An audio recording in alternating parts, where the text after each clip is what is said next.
Mi nombre es José Gabriel Corona Ruiz y a continuación presentaré un pechacucha acerca del circuito del habla y la comunicación efectiva en el aula docente.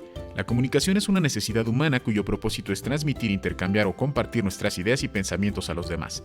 En ese sentido, estará presente en sus diferentes niveles, pero en todos los ámbitos de nuestra vida. Hablar de la comunicación implica verla como un proceso en el que intervienen diversos elementos como son emisor, codificación, mensaje, canal, decodificación, receptor, retroalimentación, contexto y propósito.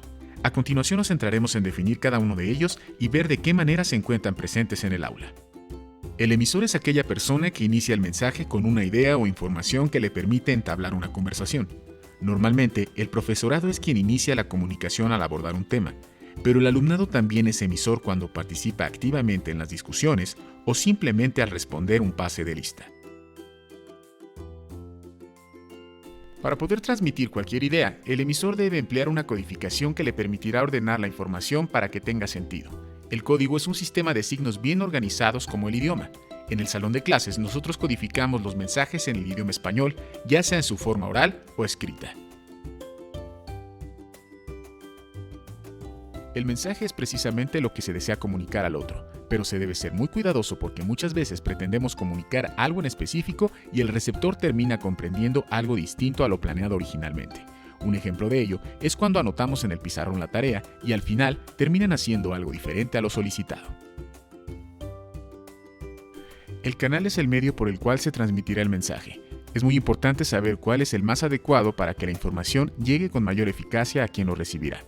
En el salón de clases, utilizamos la voz como nuestro canal porque resulta suficiente para llegar a todos los alumnos.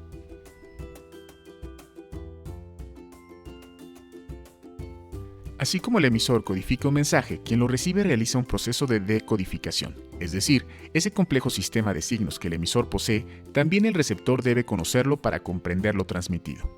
En el aula, tanto el alumnado como el profesorado comparten el mismo código, lo que facilita evidentemente la comunicación. El receptor es a quien se dirige el mensaje. En el salón, tanto el alumnado como el profesorado cumplen con este rol dependiendo de las circunstancias en las que se encuentren. Por ejemplo, cuando se dan las indicaciones para una actividad en concreto, el estudiantado escucha atento, pero si alguien toma la palabra, el resto del alumnado y el profesorado asumen el rol de receptores. El elemento que le da sentido a la comunicación es la retroalimentación, porque aquí se comprueba el éxito y comprensión del mensaje enviado. Como ejemplo, el profesorado da indicaciones al alumnado acerca de la tarea que deben realizar en casa. La retroalimentación se da cuando alguien de la clase pregunta al profesor o profesora las dudas surgidas. Otro elemento es el contexto, el tiempo y espacio en que se da la comunicación. Es muy importante saber en qué condiciones se está llevando a cabo un mensaje para que éste cobre mayor sentido para las receptoras y receptores. Por ejemplo, cuando el profesorado le llama la atención a dos alumnos o alumnas por utilizar un lenguaje inapropiado en el aula. Para poder comunicar algo, es fundamental determinar el propósito que se perseguirá con el mensaje. Según la situación comunicativa en la que se encuentre una persona, el propósito será muy diferente. Según Fonseca, se pueden distinguir 4 propósitos de la comunicación: informar, entretener, persuadir o actuar. Cuando lo que se pretende es informar, entra en juego la función representativa del lenguaje, y es a través de ella que se explica algún suceso, se relacionan conceptos o se dan las instrucciones para llevar a cabo algún proceso.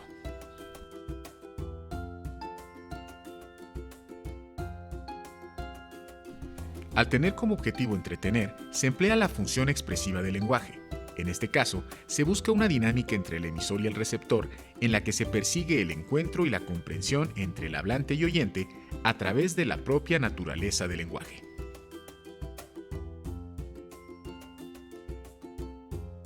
Cuando se tiene la intención de persuadir, se utiliza la función apelativa del lenguaje.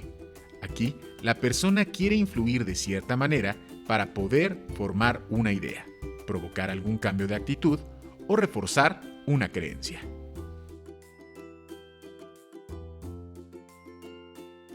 También encontramos el propósito de actuar, en donde se aprecia la función apelativa directa del lenguaje.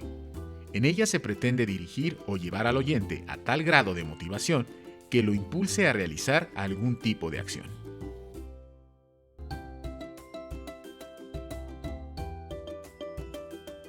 Pese a que uno quisiera que siempre la comunicación en el aula se diera de manera efectiva, la realidad es que muchas veces se ve interrumpida parcial o totalmente por las llamadas barreras de comunicación. Sepúlveda menciona diversos tipos, pero las que se encuentran con mayor frecuencia son las semánticas, físicas, ideológicas, psicológicas y fisiológicas. Las semánticas son aquellas que tienen que ver con el significado de las palabras cuando no se precisa su sentido. Las físicas son las interferencias que se producen en el ambiente. Las ideológicas son las que están ligadas a la cultura, creencias religiosas y costumbres.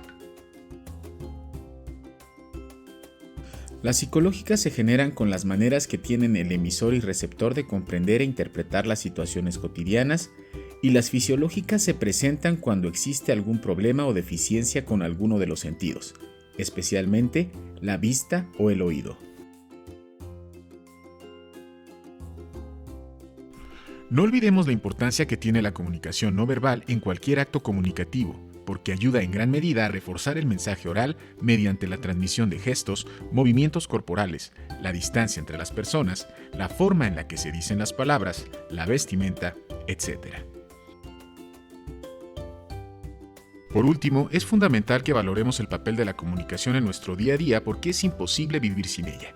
Somos seres sociales que necesitamos transmitir ideas, emociones, sentimientos y al mismo tiempo recibir retroalimentación para sentirnos escuchados y reconocidos por nuestros pares. Esta ha sido toda la exposición a través de un Pechacucha. Muchas gracias.